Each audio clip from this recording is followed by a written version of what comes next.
오늘 말씀의 제목은 세상 소망이 다 사라져 갈 때라는 찬양입니다. 제목입니다. 세상 소망이 다 사라져 갈 때. 오늘 말씀은 의인 욥이 모두로부터 철저히 버림받은 삶의 상황에서 궁극적인 소망을 자신의 구속자에게 두고 인내하는 믿음을 보여주고 있습니다. 오늘 말씀의 요지는 먼저 욥이 자신을 괴롭히는 친구들에 대해서 변론하는 것에서부터 시작됩니다. 1절에서 4절까지 제가 읽겠습니다. 욥이 대답하여 이르되 너희가 내 마음을 괴롭히며 말로 나를 부수기를 어느 때까지 하겠느냐. 너희가 10번이나 나를 학대하고도 부끄러워 아니하는구나. 비록 내가 허물이 있다 할지라도 그 허물이 내게만 있겠느냐. 내게만 있느냐는 거죠. 지금 욥의 친구들이 그 욥의 마음을 그렇게 괴롭히고 또 계속 비난의 말을 통해서 학대한다는 것입니다. 그러면서 욥이 말하기를 너희들이 나를 그렇게 허물이 있다고 하는데 그 허물이 내게만 있겠느냐? 너희는 그러면 의로우냐? 라고 하는 말씀입니다. 다음은 욥이 자신에게 고난을 주신 분은 하나님이시라는 것을 알아달라고 지금 말하고 있습니다. 그것이 6절에 7절까지 나와 있어요. 6절에서 8절까지 제가 보겠습니다. 하나님이 나를 억울하게 하시고 자기 그물로 나를 에워싸신 줄을 알아야 할지니라. 누가 그런다고요? 하나님이 이 상황을 에워싸게 하고 그분의 그늘에 나를 이렇게 가둬둔 것을 알아야 할 것이다라는 것을. 내가 폭행을 당한다고 부르짖으나 응답이 없고 도움을 간구하였으나 정의가 없구나. 그건 하나님이 내 길을 막아 지나가지 못하게 하시고 내 앞길에 어둠을 두셨으며. 여러분, 하나님이 지금 이 욥의 길을 막고 있고 욥의 앞길에 어둠을 주었습니까? 말해 보십시오. 하나님이 그랬습니까? 두 가지 다 가능합니다. 사단이 지금 욥의 앞길을 막고 욥의 삶에 지금 이 어두운 그런 고통을 가져다 준 것이 먼저 첫 번째죠. 그렇지만 두 번째 다시 한번 또 보면 하나님이 얼마든지 그것을 저지하고 막을 수 있는 권세를 가지고 계신 분인데도 그 사탄이 나를 이렇게 나의 길을 막고 내게 고통을 주는 것을 지금 놔두고 계시지 않습니까? 그러니까 지금 이 상황은 욥이 지금 바르게 말한 것이기도 합니다. 바르게 말한 것이기도 해요. 하나님이 지금 이것을 막아주실 수도 있는데 이 고난은 내 삶에 지금 허락한 것 아닙니까? 모든 만물의 주인은 하나님이신데 하나님에게는 모든 권세가 있으신데 내가 이렇게 억울한 일을 당하는 것, 내가 지금 이 고통을 당하는 것을 하나님 왜 그대로 놔두십니까? 더군다나 내가 부르짖지만 하나님은 그렇게 찾지만 왜 하나님은 응답하지 않으십니까? 그 말씀입니다. 그게 정확한 표현이에요. 하나님께서 우리에게 고난 주신 것에 대해서 욥이 이렇게 지금 잘못 알고 있다 그렇게 말할 수 없습니다. 일차적으로는 사단이 지금 욥의 길을 막고 그에게 어두움의 상황을 가져다 주는 것이지만 또한 절대 권세를 가진 하나님은 이걸 막아줄 수도 있는데 이걸 허용하셨다는 것. 그 때문에 근본적으로 볼 때는 하나님께서 지금 내게 이 고난을 주는 것 아닙니까?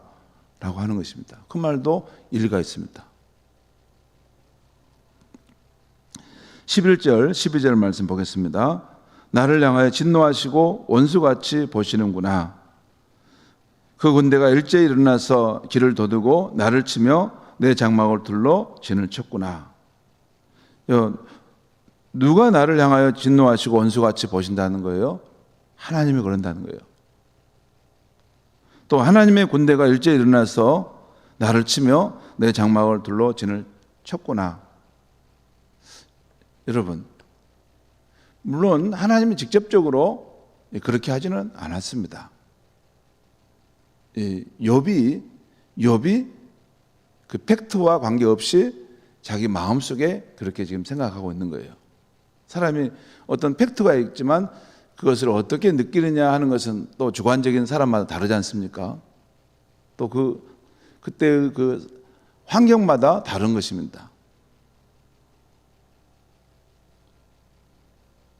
지금 마귀가 자기 삶에 이런 길을 막고 어둠을 지금 상황을 만들어 놨는데 욥은 하나님께 대해서 하나님이 지금 내게 진노하시고 나를 원수같이 보시는구나, 그런 자기 주관적인 마음으로 지금 생각하고 있는 것입니다. 또한 욥은 자신의 형제, 가족, 종 그리고 친구들이 다 자신을 배척하는 상황이라고 지금 말을 하고 있어요. 그 내용을 지금 13절, 15절의 말씀을 또 제가 읽겠습니다. 나의 형제들이 나를 멀리 떠나게 하시니 나를 아는 모든 사람이 내게 낯선 사람이 되었구나. 그러니까 그동안 나와 친밀했던 사람들이 어느 날 갑자기 내게 이게 낯선 사람 대하듯이 대한다는 것이에요. 14절, 15절 보겠습니다.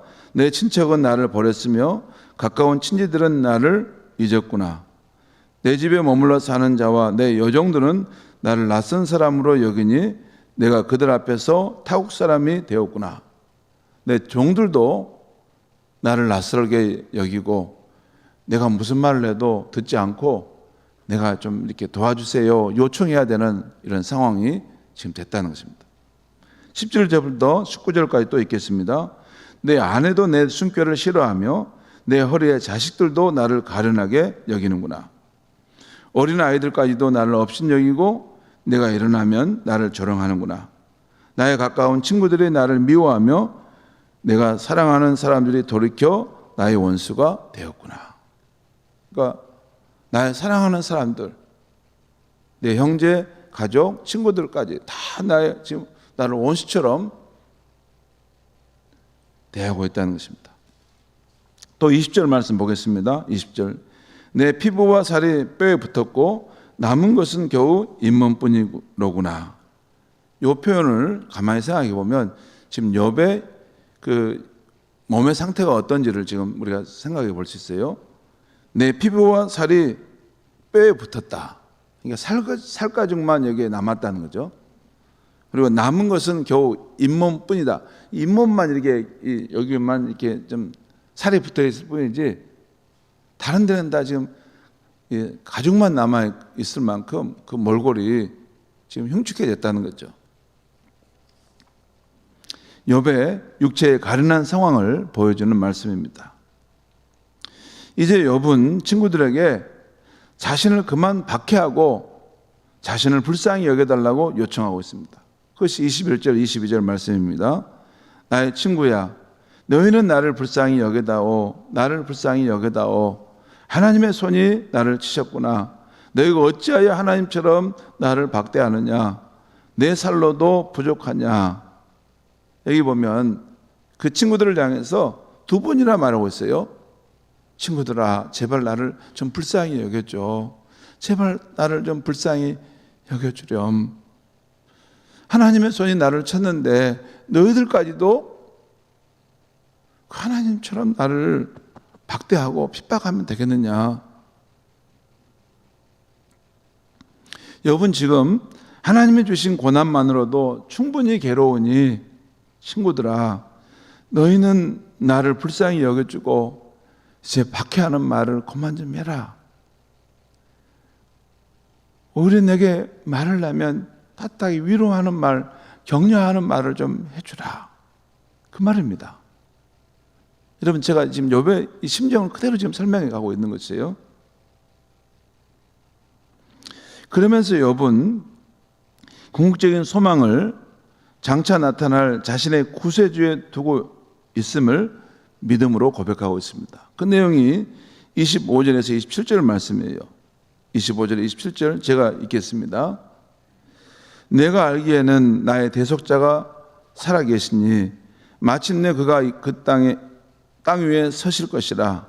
내 가족이 벗김을 당한 뒤에도 내가 육체 밖에서 하나님을 보리니 내가 그를 보리니 내 눈으로 그를 보기를 낯선 사람처럼 하지 않을 것이라. 낯선 사람처럼 하지 않는다는 것은 무슨 말일까요? 그를 마치 알듯이 친밀하게 그를 보게 될 것이다. 내 마음이 초조하구나 라는 표현이죠. 이 부분을 굉장히 중요한 말씀이기 때문에 제가 다른 성경 번역들도 이렇게 찾아보았는데요. NIV 영어 성경을 제가 이렇게 번역해 보면 이렇습니다. 그건 이렇게 말할 수 있어요. 나는 나의 구속자가 살아계심을 알고 있다. 결국에는 그분이 이 땅 위에 서 계실 것이다. 내 피부가 다 찢어지고 허물어진 후라 할지라도 나는 다시 내 육체 안에서 나의 하나님을 볼 것이다. 바로 내 자신의 눈으로 나는 그분을 보게 될 것이다. 아, 얼마나 내 마음이 지금 간절한가, 이런 표현입니다. 여기 보면 내 마음이 초조하구나, 이것을 NIV 성경에 보면 잘 보면 내 마음이 그토록 갈망한다는 거예요. 오늘 현실 속에서 지금 내 육체는 쇠잔해 가고 내 주변에 있는 그 사람들은 다 나를 멀리하고 나를 배관시하는 그 고립되고 외로운 상황 속에서 누가 나의 편이 되고 나를 위로해 줄 수 있을까?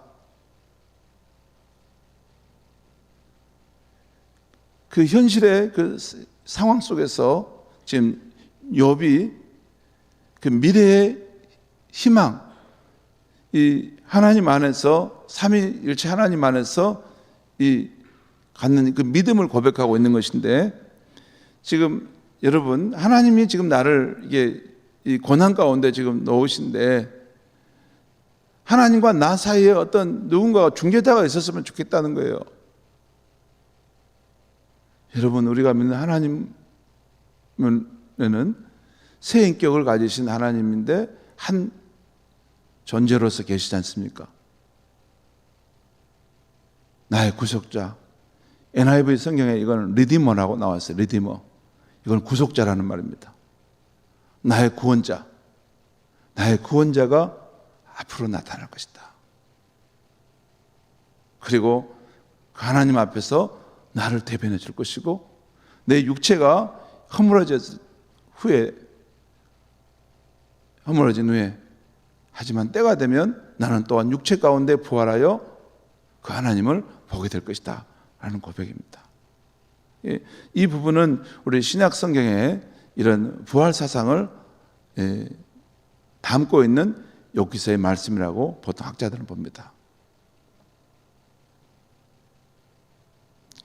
비록 이 상황 속에서 내 육체는 쇠잔해 가고 나는 이제 이렇게 허무하게 죽어가는 수도 있지만, 그래도 나의 구세주 그분은 살아계셔서 때가 되면 나를 다시 부활케 하시고 그 하나님의 얼굴을 보게 하셔서 나의 억울한 사정을 풀어주시고 너가 맞다 라고 붙들어 주실 것이다 라는 그런 심정의 믿음의 고백인 것입니다.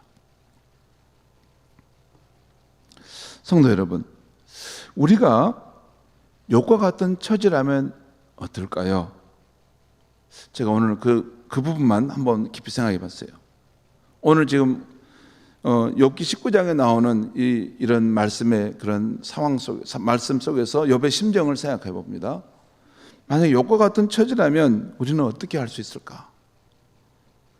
욕과 같은 처지를 제가 정리해 보면 곧 하나님이 주신 까닭 없는 고난으로, 이게 무슨 이유인지를 몰라요. 근데 어떤 고난이 지금 내게 닥쳐온 거예요. 그리고 하나님께로부터 이것이 왔다는 생각은 분명해요. 또 그 상황에서 친구들이 자신을 비난하고 형제나 가족, 친지들도 자신을 저주받은 사람처럼 싫어하고 자신의 몸도 치명적인 병에 들어 앙상한 뼈만 남아 거의 죽게 되었다면, 그리고 하나님조차도 아무리 부르짖고 도움을 구해도 응답이 없다면, 지금 그 상황입니다. 지금 여기 지금 처하고 있는 상황이 그 상황이에요. 그런 상황이라면 그래도 하나님을 떠나지 않고 하나님께 소망을 두고 살 수 있겠습니까? 곧 언젠가 하나님이 개입하셔서, 나의 구원자가 개입하셔서 내 억울함을 풀어주시고 나를 친밀하게 맞아주실 것이다. 그 인내하는 믿음으로 살아갈 수 있겠습니까? 지금 욥은 그런 힘든 상황 속에서 나의 구속자가 살아계시니 나중에 때가 되면 나를 다시 부활케 하시고 그 하나님을 보게 하실 것이다 라는 고백입니다. 여러분 어떻습니까? 여러분은 오늘 욥처럼 그런 상황에서도 믿음의 고백을 할 수 있겠습니까? 저 자신의 경우 한번 돌아봤어요. 내가 욥의 이런 처지에 처한다면 어떨까? 저는 목사이지만 그렇게 못 올 것 같아요. 저는 그렇게 못 올 것 같아요. 그래서 욥이 참 의인이구나, 욥이 정말 놀라운 믿음의 사람이구나 하는 걸 다시 생각해 봤어요. 아마 제 힘으로, 제 의지로는 못할 것 같습니다. 그러나 한 가지 희망은 있는 것은 제 힘이 아닌 성령 하나님이 연약한 저를 붙들어 주신다면 가능할 것이라고 생각해 봅니다. 치명적인 병이든지 어떤 고난을 당해 세상적인 소망이 다 사라진다 해도 성령 하나님이 직접 위로해 주시고 소망의 마음을 주신다면 가능할 것이라고 생각해 봤어요.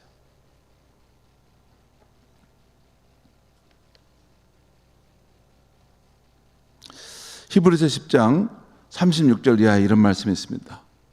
너희에게 인내가 필요함은 너희가 하나님의 뜻을 행한 후에 약속하신 것을 받기 위함이라. 잠시 잠깐 오면 오실 이가 오시리니 지체하지 아니하시리라. 나의 의인은 오직 믿음으로 말미암아 살리라. 또한 뒤로 물러가면 내 마음에 그를 기뻐하지 아니하리라 하셨느니라. 이 말씀이 무슨 말씀입니까? 이 말씀의 초점은 이 고난의 상황 속에서도, 까닭을 알 수 없는 그러한 고통의 상황 속에서도 나의 의인은 뒤로 물러가지 않는다는 것이에요. 그 인내하는 믿음을 가지고, 아니야, 반드시 하나님께서 이 상황에 내가 당하는 이 어려움들을 다 하시고 계시기에 때가 되면 나타나셔서 나를 의롭다 하시고 내 손을 붙들어 줄 거야. 너가 참으로 정말 그 암흑의 어려운 상황 속에서 나를 향한 그 소망과 믿음으로 너가 그 길을 걸어왔구나. 잘하였다, 착하고 충성된 종아 하시면서 우리를 품어주신다는 거예요.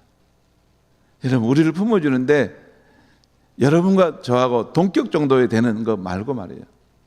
창조주 하나님이 미천한 미물과 같은 우리 피조물인 나 한 사람을 지그치 바라보시고, 아무개야, 네가 그 고난의 상황에서 세상의 소망이 다 끊어지는 상황 속에서도 나를 신뢰하고 인내함으로 나를 믿었구나, 잘했다 하면서 나 한 사람을 품어주신다는 거예요. 성도 여러분, 오늘 욥과 같은 처지를 당한다면 여러분 당할 수 있습니다. 당할 수 있습니다. 진짜입니다. 어제도 어떤 권사님이 나는 좀 일찍 생을 마쳤으면 좋겠다라고 고백하는 걸 봤어요. 나중에 우리 몸이 어떤 치매가 올 수도 있고 또 우리 몸에도 무슨 질병이 오면 우리 스스로도 감당할 수 없을 만한 그런 육체의 상황이 될 수도 있습니다. 그것은 인간의 몸이 해체되어 가는 과정 속에서 그 누구도 피할 수 없습니다. 그것은 당연히 올 수 있는 거예요. 그런 처지를 만났을 때도 나는 어떻게 욥처럼 할 수 있을까? 분명 우리의 힘으로는 감당할 수 없습니다. 우리의 의지만으로는 믿음과 소망을 지킬 수 없습니다. 그러나 오직 우리 주 예수님의 거룩한 성령님을 모시고 사는 사람, 그 성령님과 날마다 호흡하며 호흡처럼 동행하며 살아온 성도님, 그리고 세상 소망이 다 끊어진 자리에서도 우리 주 예수 그리스도 안에 나타난 하나님의 영원한 사랑을 붙드는 성도라면 가능할 줄 믿습니다. 이 귀한 믿음과 소망으로 살아가는 저와 여러분이 되시길 바랍니다. 기도하겠습니다. 하나님 아버지, 오늘 욥이 세상 소망이 사라지는 그 상황에서도 나의 구속자가 살아계시니 내가 반드시 이 육체가 다 썩어서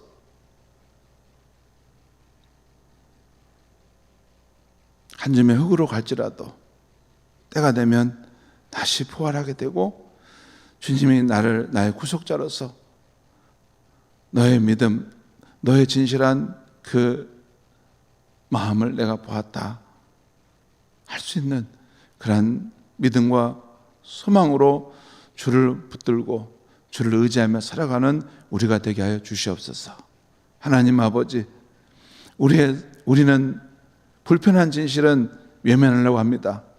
우리의 삶 속에 나이가 들어가면 일어날 수 있는 여러 가지 일들이 있는데도 그것을 외면하려고 하는데 직시할 수 있게 하여 주시고, 어떠한 삶의 상황이 우리 앞에 펼쳐질지라도 나의 구속자가 살아계시니 나는 그를 의지하며 살리라.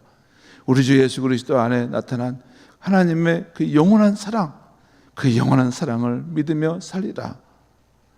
하나님, 그 귀한 믿음으로, 그 귀한 소망으로 살아갈 수 있는 우리들이 될 수 있게 하여 주시옵소서. 예수님의 이름으로 기도하옵나이다. 아멘.